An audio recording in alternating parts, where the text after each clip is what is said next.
Las historias canónicas de la literatura occidental y las representaciones visuales se basan en gran medida en la Biblia, específicamente en uno de sus temas más discutidos, el Jardín del Edén. La existencia de este lugar ha sido motivo de debate a lo largo de los siglos. Según la narrativa bíblica, el Jardín del Edén marca el punto de inicio de la historia humana. Sin embargo, mucho antes de la aparición de la Biblia, las tradiciones literarias y las leyendas transmitidas oralmente estaban repletas de relatos sobre la creación. Estos relatos han pasado de generación en generación, especialmente en las antiguas civilizaciones mesopotámicas, como los sumerios, babilonios y acadios durante el tercer milenio a.C., así como en la gente de Ugarit y Canaán en el segundo milenio a.C. Todos estos mitos transmitidos relatan cómo todo tuvo su origen y destacan la manera en que la luz y la oscuridad, así como el bien y el mal, se entrelazaban como fuerzas opuestas que dan forma a la vida. La figura del Jardín del Edén se presenta como un espacio sagrado o un paraíso terrenal en diversas formas dentro de estas narrativas anteriores a la Biblia, lo que continúa suscitando una interrogante persistente. ¿Dónde está o estuvo exactamente el Jardín del Edén? ¿O acaso su existencia es real? Quédate con nosotros porque exploraremos estos misterios y mucho más. Te invitamos a mostrar tu apoyo dejando un me gusta, suscribiéndote y activando la campana de notificaciones, ya que esto nos motiva a seguir creando contenido. Un río surge del Edén para irrigar el jardín. Luego se divide en 4 corrientes. El primero, llamado Pisón, rodea la tierra de Avila, donde se encuentra oro, bedelio y ónice. El segundo río es el Gihón, que rodea la tierra de Cus. El tercero es el Tigris, fluyendo al este de Asiria. Y el cuarto es el Éufrates. El Señor colocó al hombre en el huerto del Edén para que lo cuide y lo cultive. Génesis 2, 10, 15. El Jardín del Edén representa el paraíso terrenal bíblico, lleno de abundancia en alimentos, agua y belleza.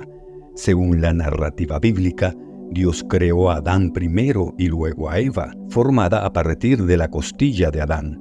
En este jardín, se cree que este jardín se encuentra al este del Edén. En el centro se encuentra el árbol de la vida y el árbol del conocimiento del bien y del mal, estando este último prohibido para Adán y Eva. Sin embargo, Satanás, en forma de serpiente, sedujo a Eva para que pruebe el fruto del árbol prohibido. «No morirás ciertamente», le dijo la serpiente a la mujer, «porque Dios sabe que cuando comáis de él, se os abrirán los ojos y seréis como Dios, conociendo el bien y el mal». Génesis 3, 3-5. Eva no puede resistirse, come el fruto y también se lo da a Adán. Después de caer en el pecado, Adán y Eva se dan cuenta de su desnudez y se cubren con hojas de higuera.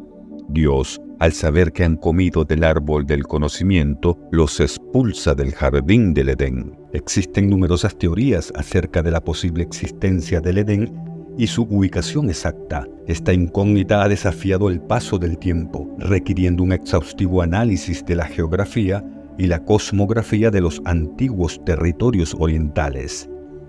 Diversas teorías proponen distintos lugares como posibles ubicaciones del Jardín del Edén, incluyendo Irán, Turquía, Mongolia, Jerusalén, América del Sur e incluso el condado de Jackson en Missouri. Sin embargo, todas estas teorías presentan lagunas significativas que resultan difíciles de subsanar. A pesar de ello, hay numerosas referencias que podrían ser investigadas para establecer una base sólida en la formulación de argumentos. Algunas se basan en aspectos lingüísticos y otras en datos geográficos, todas respaldadas por trabajos académicos. Una de las pistas principales que se siguen son las descripciones bíblicas de los 4 ríos de Mesopotamia: el Éufrates, el Tigris, Pisón y Gihón. Los investigadores construyen sus teorías fundamentales en estos 4 ríos.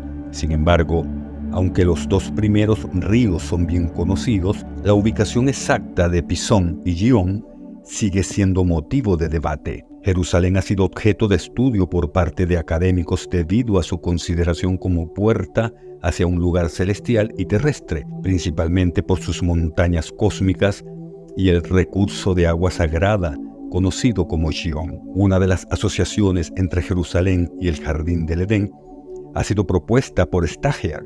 Sostiene que Yahvé ya identificó el huerto del Edén con el huerto de Dios en Jerusalén. En este relato mítico, la fuente primordial riega la tierra y produce un río que riega el jardín y luego se divide en los 4 ríos del paraíso, uno de los cuales es el Gihón. Además, Stagger destaca la identificación del Jardín del Edén con la casa de Yahvé en Jerusalén, para citar el Salmo 36, 9-10. Ellos se deleitan con la rica comida de tu casa.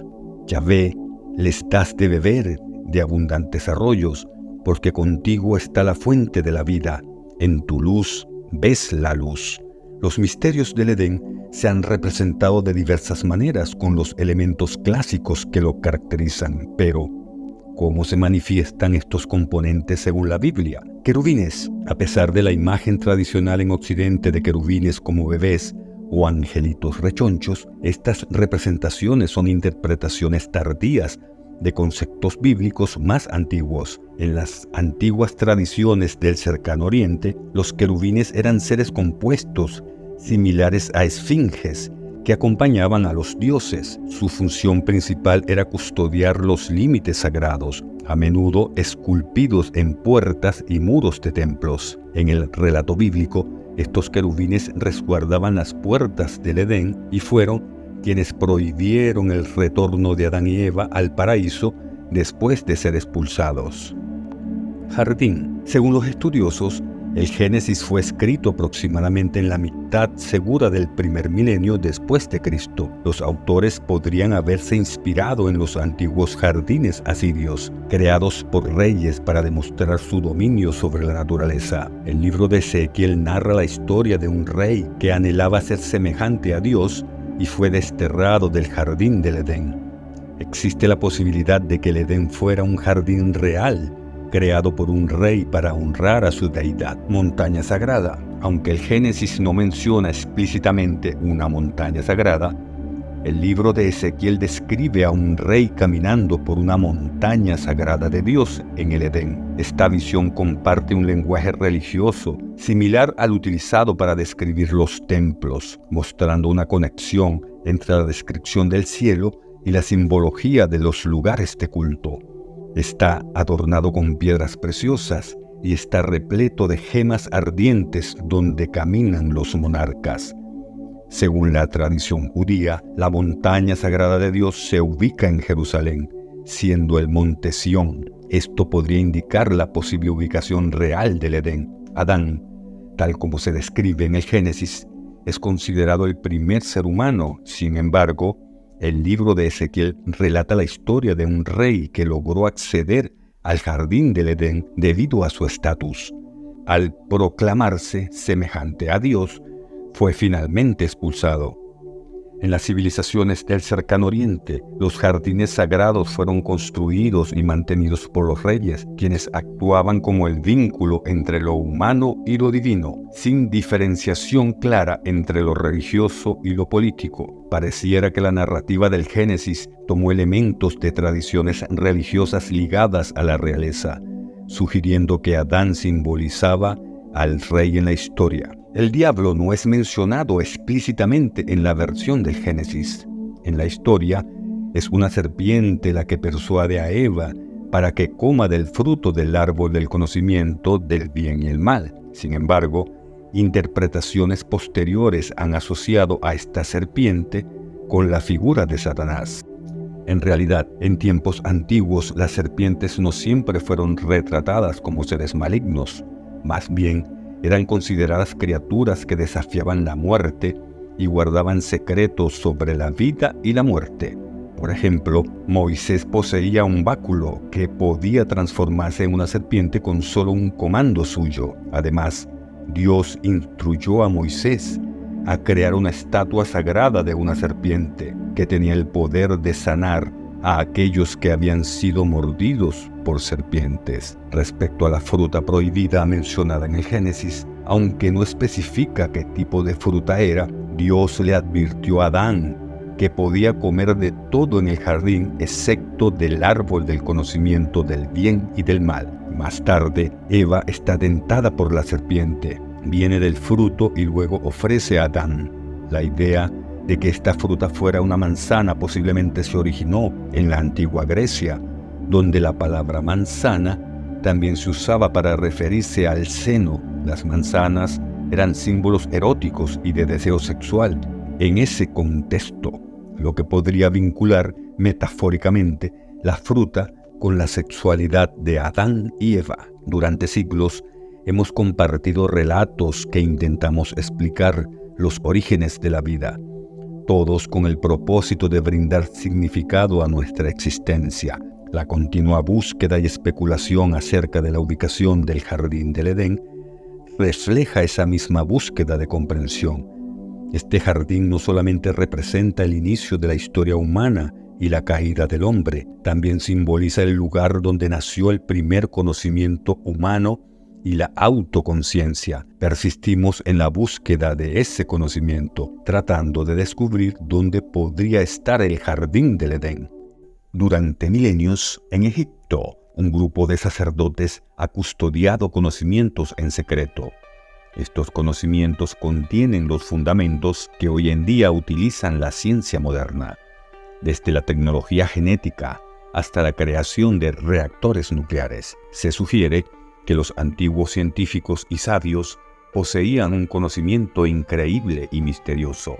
Curiosamente, al retroceder en el tiempo del gran diluvio, siempre se hace mención de 7 hombres sabios que sobrevivieron y sentaron las bases de una nueva era para la civilización humana. Surge la interrogante: ¿fueron reales? ¿Cuál fue su contribución en la construcción de los primeros templos antiguos, incluyendo las pirámides de Egipto, o fueron simplemente fruto de la imaginación? En el templo de Edfu, situado entre Luxor y Asuán, en el Alto Egipto, se encuentran evidencias de la era prehistórica en sus muros. Se estima que este templo fue erigido entre el 237 y el 257 a.C.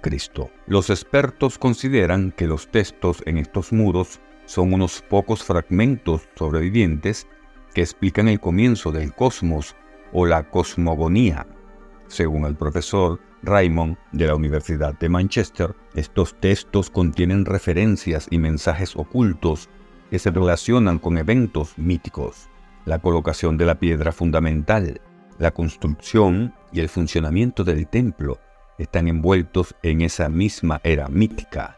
La creencia en esa época era que el templo era una creación de los dioses, lo que nos lleva a la conclusión de que, según las ideas de esa época, era una continuación directa y un reflejo del templo mítico que existía desde el inicio del mundo. El concepto de «desde el comienzo del mundo» podría referirse a la primera era que denominaban los antiguos egipcios.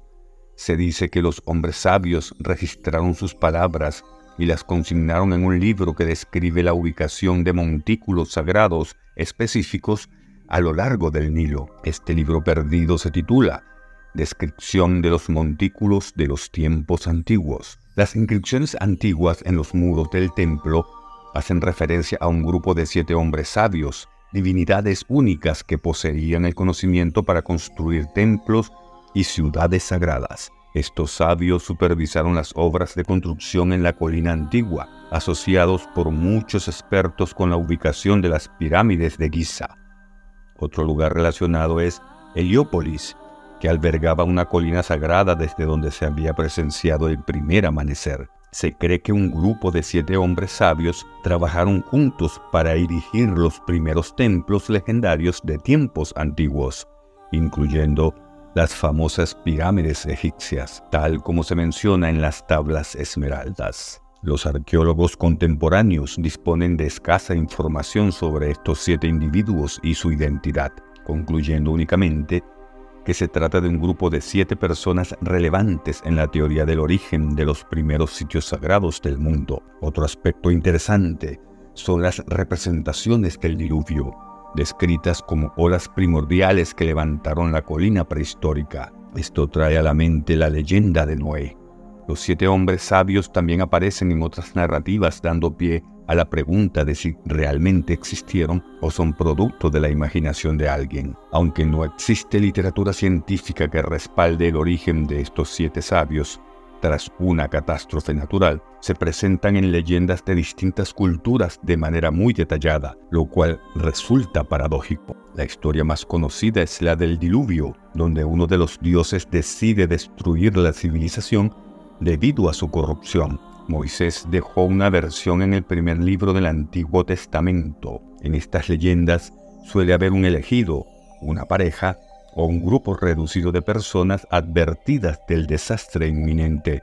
Sin embargo, al despojar estas historias de sus elementos míticos, se percibe una narrativa histórica que intenta explicar el desarrollo pasado de la humanidad. La historia de Noé, que sentó las bases para una humanidad mejor tras vencer al diluvio, no puede ser fechada con precisión, lo que dificulta su asignación a un tiempo histórico específico. Desde 1872 se han realizado hallazgos que sugieren que el relato bíblico del diluvio se basa en fuentes más antiguas, como las relacionadas con el antiguo dios Aya, de origen principalmente egipcio y estrechamente vinculado con Min y Set. En 1849, un arqueólogo británico y su asistente descubrieron montículos cubiertos de ladrillos, lo que impulsó a investigar más a fondo. Descubrieron alrededor de 25.000 tablillas de arcilla, inscritas con informes sobre filosofía, astronomía, matemáticas y registros de ancestro de los reyes que gobernaron al país